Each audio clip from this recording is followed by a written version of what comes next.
घर उसका पाक रखना, वो भी तुम ही तो हो। मेरे प्यारे भाइयों बहनों, ये गीत आज से करीब 20 साल पहले मेरे मामू, जिनका नाम पास्टर मोजेस पवार है, जो कि लखनऊ में रहते हैं, उन्होंने इस गीत को लिखा। और मैं बहुत छोटा था उस समय पर। उस गीत को उनके मुंह से मैंने पहली बार सुना। बड़ी आत्मा में भर करके वो इस गीत को गाया करते थे, और इस गीत ने मेरे दिल पर एक अमिट छाप डाल दी। जब जब इस गीत को मैं सुनता हूं, जब जब इस गीत को मैं गाता हूं, ऐसा लगता है कि परमेश्वर का पवित्र आत्मा एक नए सिरे से बात करता है। There is a new thing, एक नई बात हर बार परमेश्वर का पवित्र आत्मा इस गीत के द्वारा हमसे कहता और बातचीत करता है। इससे पहले कि हम कलाम की ओर चले, अपनी आंखों को बंद करें और दुआ करेंगे। हमारे महान परमेश्वर, हम आपका धन्यवाद देते हैं क्योंकि आप एक बार फिर से अपने वायदे के मुताबिक अपने लोगों के बीच में मौजूद हैं प्रभु जी। और प्रभु इस समय आप बहुत सारे लोगों के दिलों से बातचीत कर रहे हैं प्रभु, करेंगे नहीं प्रभु जी, कर रहे हैं आप। हमें इस बात का एहसास हो रहा है प्रभु जी, हमारी आत्मा में प्रभु इस बात का हमें एहसास हो रहा है कि प्रभु आप बात कर रहे हैं। और खुदा बाप, अब जब हम आपके कलाम की ओर अपना ध्यान लगाना चाहते हैं, सो हमारी विनती है प्रभु कि आप हमारी मदद कीजिएगा। और प्रभु जी, मेरी दुआ है आज की शाम एक बार फिर से प्रभु की बोलने वाले आप होइएगा प्रभु, मैं नहीं। आपका वचन है, आपके लोग हैं प्रभु, आप सीधे उनसे मुखातिब होइए प्रभु जी। And lord, speak to your people this evening as per their need. जरूरत के मुताबिक लोगों से बातचीत कीजिए, ताकि आपका कलाम प्रभु जी आज हर एक के लिए किसी न किसी तरह से फायदे की बात ठहरने पाए। और प्रभु जी, मैं अपने आप को भी आपके हाथों में सौंपता हूं, और मेरी दुआ है खुदा बाप कि मुझ नाचीज दास पर दया कीजिए और होने दीजिए प्रभु कि मेरे होठों के बोल और मेरे मन के विचार आपकी दृष्टि में ग्रहणीय ठहरे। मेरे उद्धार की चट्टान और फिदिया देने वाले प्रभु यीशु के नाम से मांगते हैं, आमीन। आराधना में आने से पहले पंडाल के बाहर कुछ एक लोगों से मुलाकात हुई और उन्होंने कहा कि जस्टिन भाई, कल हम लोग नहीं आ पाए थे और इसीलिए आपसे निवेदन है कि आज वचन शेयर करने से पहले 1 मिनट लेकर के अपने बारे में जरूर बता दीजिएगा। मेरे ख्याल से कल पर्याप्त नहीं था, एक बार फिर से मैं बता देता हूँ। मेरा नाम जस्टिन मसीह है, मैं इलाहाबाद से आया हूँ। गुजरे करीब 16-17 वर्षों से जिस रूप में आप मुझे देख रहे हैं, इस रूप में अलग अलग जगहों पर और अलग अलग देशों में परमेश्वर ने अपने वचन की सेवा करने का, गीतों को लिखने का, गाने का, कंपोज करने का, वर्शिप कॉन्सर्ट्स में लीड करने का वरदान और ये तोड़ा प्रभु ने दिया है। इसके लिए मैं खुदा का शुक्र करता हूँ। और परमेश्वर ने इतने वर्षों में मेरे द्वारा लोगों को बरकत दी है, मैं ऐसा विश्वास करता हूँ। लेकिन मुझे बहुत बरकत मिली है, इस बात का मुझे पूरा एहसास, ये मेरा अनुभव है। परमेश्वर किसी का कर्जदार नहीं है विश्वासियों, परमेश्वर किसी का कर्जदार नहीं है। आपने परमेश्वर के लिए कुछ भी थोड़ा कुछ किया होगा, भले इंसान ने उसको न देखा हो, भले इंसान ने उसको तवज्जो न दी हो और उसको अप्रिशिएट न किया हो, लेकिन आसमानों का खुदा सब देखता है। और कलाम में लिखा हुआ है, यदि तुम भला काम करने में ढीले न पड़ो तो ठीक समय पर उसका प्रतिफल पाओगे। आपके लिए ठीक समय क्या है, परमेश्वर से बेहतर कोई नहीं जानता। सो यदि आज कोई भला काम आप कर रहे हैं, किसी की मदद कर रहे हैं, किसी के लिए प्रार्थना कर रहे हैं, किसी का सहारा बन रहे हैं, किसी के लिए किसी को सलाह दे रहे हैं, किसी के अकेलेपन में उसके साथ खड़े हैं, किसी के प्रश्न का उत्तर बन रहे हैं, याद रखिएगा, जो कुछ आप परमेश्वर के नाम से कर रहे हैं, परमेश्वर अपने समय में जब आपकी जरूरत होगी, वो आपका समय होगा, आपको उसका प्रतिफल मिल जाएगा। सो यदि आपने किसी की मदद की है, तो जब आपको मदद की जरूरत होगी, आपने एक की थी, आपके पास 10 खड़े हो जाएंगे। यदि आपने किसी के लिए प्रार्थना की थी, आपको एक प्रार्थना सहयोगी की आवश्यकता होगी, आपके पास 10 खड़े हो जाएंगे। यदि आपने किसी एक को सहारा दिया था, जब आपको सहारे की जरूरत पड़ेगी, आपको एक की आवश्यकता होगी, परमेश्वर 10 आपके बगल में खड़ा कर देगा। यह है परमेश्वर के काम करने का तरीका। जो कुछ आप परमेश्वर के लिए करेंगे, वो लौट करके कई गुना परमेश्वर आपको देगा। ये न सिर्फ मेरा अनुभव है, मेरी गवाही है, लेकिन यहां पर सैकड़ों लोग बैठे हुए हैं और हम में से ज्यादातर लोगों की यही गवाही होगी। मैं खुदा का शुक्र करता हूं कि आप लोगों के साथ आज की संध्या वचन को बांटने का एक और मौका मिला है। बाइबल का जो हिस्सा हमारे समक्ष पढ़ा गया 9:05, मैं सिर्फ बता रहा हूं क्योंकि किसी ने मुझसे आते आते रास्ते में कहा था कि 9:20 पर भोजन होगा, तो इसको भोजन ही मानिए, इसको भोजन ही मान लीजिए। दूसरा कुरिन्थियों का 5वां अध्याय और उसके 17वें पद पर थोड़ी देर के लिए मैं आपका ध्यान खींचना चाहता हूं। एक बहुत ही चिर परिचित, एक बहुत ही फेमिलियर पैसेज है, ज्यादातर लोग इस हिस्से को जानते हैं और पौलुस की लेखनी है। पौलुस कोरिन्थ की कलीसिया को लिख रहा है और कह रहा है, सो जो मसीह में है वो नई सृष्टि है। किसमें है? मसीह में। ध्यान रखिएगा, यदि नई सृष्टि बनना है तो मसीह में होना जरूरी है। मसीह के द्वारा ही नयापन आता है। कल हम लोगों ने प्रकाशित वाक्य की पुस्तक उसका 3रा अध्याय उसके पहले 3 पदों पर गौर किया था। वहां सरदीस की कलीसिया के बारे में कलाम का लिखने वाला कहता है कि तुम्हारे कामों को देखकर लगता तो है कि तुम जागृत हो, जिंदा हो, परंतु हो मरे हुए। It seems you are alive, लेकिन तुम हो नहीं। अर्थात हमारे काम हमें जिंदा नहीं करते, हमारे काम हमें जिंदा नहीं करते। जब परमेश्वर स्वर से हमारी ओर देखता है, वो निर्णायक है, वो जज है, वो बताएगा हम जिंदा हैं या नहीं है। और यहां पर पौलुस जो है वो एक बहुत ही गंभीर बात आपको और मुझको आज की शाम कह रहा है। वो कह रहा है, सो जो मसीह में है वो नई सृष्टि है। देखो, पुरानी बातें सब बीत गई और ये सब कुछ नया हो गया है। ये सब कुछ नया हो गया है। मैं कह रहा हूं, पुरानी बातें बीत गई, वो ठंडापन बीत गया, वो मृत्यु का काल बीत गया, वो ढोंगीपन बीत गया, वो दोचित्तापन बीत गया, वो खराब आदतें बीत गई, वो बुरे विचार बीत गए, वो जलन, ईर्ष्या, द्वेष, बैर भाव बीत गया। देखो, अब सब कुछ नया हो गया है। और पौलुस कह रहा है, देखो सब नया हो गया है। अर्थात ये जो नया हो गया है ये देखने योग्य है। इंग्लिश में लिखा है, for those who are in Christ are a new creation, the old has gone, behold the new has come. Behold, देखो, और सिर्फ देखना नहीं है, देखो और एप्रिशिएट करो, सराहना करो। ये जो नयापन है ना, ये देखने योग्य है और सराहनीय है। लेकिन याद रखिएगा, ये जो नयापन है, ये नयापन लिखा हुआ है जो मसीह में है वो नई सृष्टि होंगे।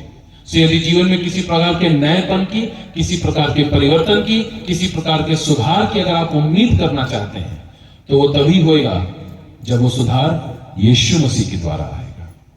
मसीह के द्वारा जो सुधार आता है उसमें नयापन जो होता है वो स्थायी होता है। एक बात मैं आपके साथ शेयर करना चाहता हूं, हो सकता है कि आप मुझसे सहमत न हो और मैं हाथ जोड़ करके बड़ी नम्रता और दीनता के साथ इस बात को आपके सामने रखना चाहता हूं।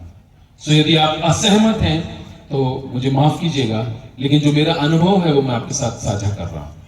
बहुत सी बार इस तरह की जब कन्वेंशंस होती हैं और स्पिरिचुअल लाइफ कॉन्फ्रेंसेस होती हैं, तो प्रचारक महोदय से कहा जाता है कि आप ऑल्टर कॉल दीजिएगा। और जब ऑल्टर कॉल का समय आता है तो वचन के प्रचार के बाद एक बहुत गंभीर सा गीत गाया जाता है, तेरी इच्छा पूरी हो जाए। एक माहौल बनाया जाता है।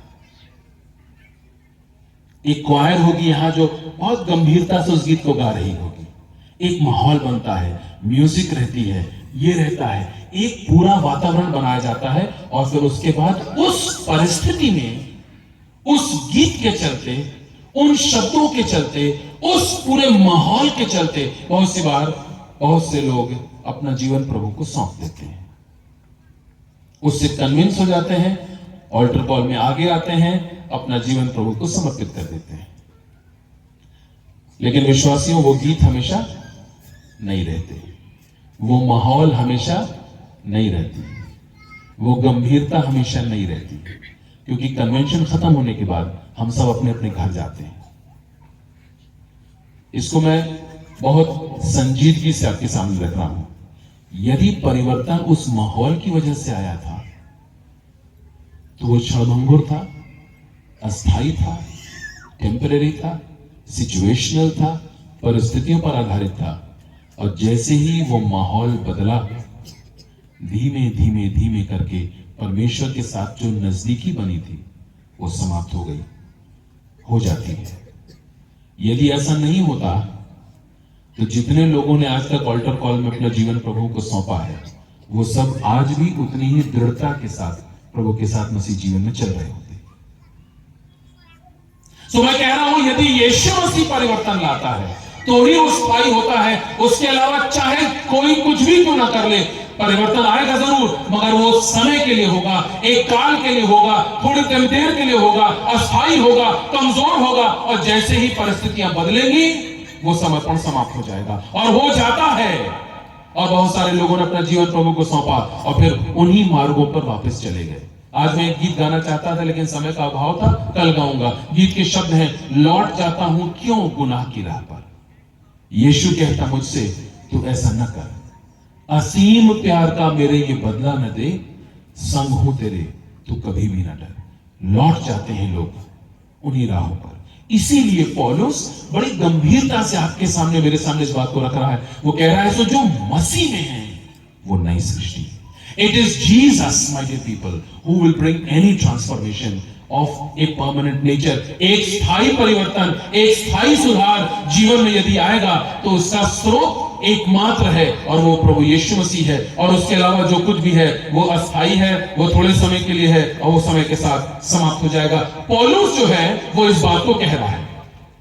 और हम जानते हैं पौलुस की पृष्ठभूमि, उसका परिवर्तन के पहले उसका नाम शाऊल था नहीं? शाऊल उसका नाम था। क्या करता था जी? कलीसिया को सताने वाला था, कलीसिया को सताने वाला था, और सरकारी अधिकारी था। उसके पास सरकार के राज्यपत्र हुआ करते थे। किसी भी शहर में जाता था, किसी भी कस्बे में जाता था, तो वहां के जो भी अधिपति हुआ करते थे, जो राज्यपाल हुआ करते थे, उनके नाम का एक पत्र होता था, जिसमें शाऊल को वो अधिकार दिया जाता था कि वो जाकर के कलीसिया को सताए। और शाऊल इस बात को पुरजोर करता था। एक दफे जब मैं बैठ करके इस बात को सोच रहा था तो मुझे लगा, शाऊल आखिर कलीसिया को क्यों सताता था? क्या कलीसिया के साथ शाऊल की कोई व्यक्तिगत दुश्मनी थी? क्या कलीसिया के साथ शाऊल का कोई पुराना कोई हिसाब किताब था कि वो हर जगह जाकर के कलीसिया को सताया करता था? मैं आपको बताऊं, शाऊल का कलीसिया के साथ कोई व्यक्तिगत दुश्मनी नहीं थी। उसकी समस्या तो यीशु मसीह के साथ थी, जो उस कलीसिया का प्रभु था। और केवल शाऊल की नहीं थी, उन तमाम सरकारी अधिकारियों की थी जिन्होंने यीशु के नाम को सुन रखा था, जिन्होंने प्रभु यीशु मसीह के नाम से किए गए उन बड़े बड़े आश्चर्य कर्मों के बारे में सुन रखा था, जो जानते थे कि प्रभु यीशु मसीह परमेश्वर का इकलौता पुत्र है, और उसके नाम में उद्धार है, उसके नाम में शक्ति है, सामर्थ है, परिवर्तन है। प्रभु यीशु मसीह के बारे में इन सब ने सुन रखा था, शाऊल ने भी सुन रखा था।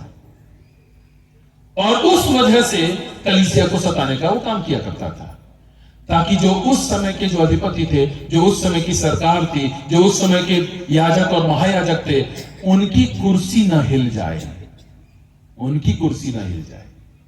इसलिए यीशु मसीह के मानने वालों को दबाते रहो, उनका प्रोसिक्यूशन करते रहो, वो बोलने ना पाए, इत्यादि इत्यादि सब काम हुआ करता था। लेकिन एक दिन शाऊल कहीं जा रहा था। उस दिन भी उसके हाथ में राजपत्र था, उस दिन भी वो घोड़े पर सवार था, उस दिन भी उसके साथ लोग चल रहे थे।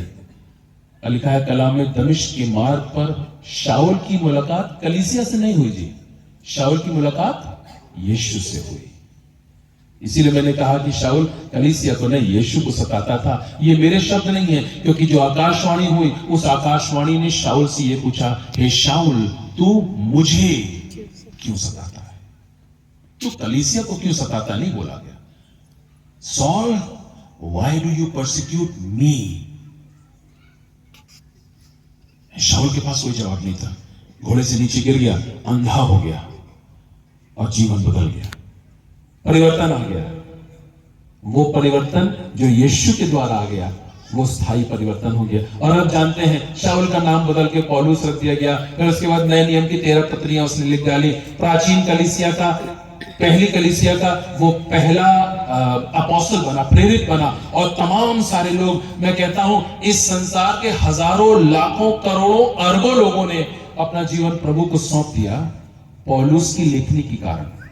And there are people's lives, millions and millions of lives that were changed just because of what Paul wrote.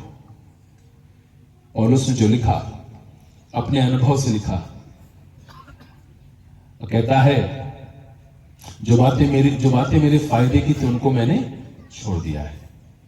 जो बातें मेरे फायदे की थी, पौलुस कहता मैंने उनको छोड़ दिया है। जो बातें बीत गई थी उनको छोड़ दिया है, अब आगे की ओर बढ़ता चला जाता हूं। ये वही पौलुस है जिसकी यीशु मसीह से मुलाकात हुई और वो कह रहा है मेरे लिए जीना मसीह और मरना लाभ है।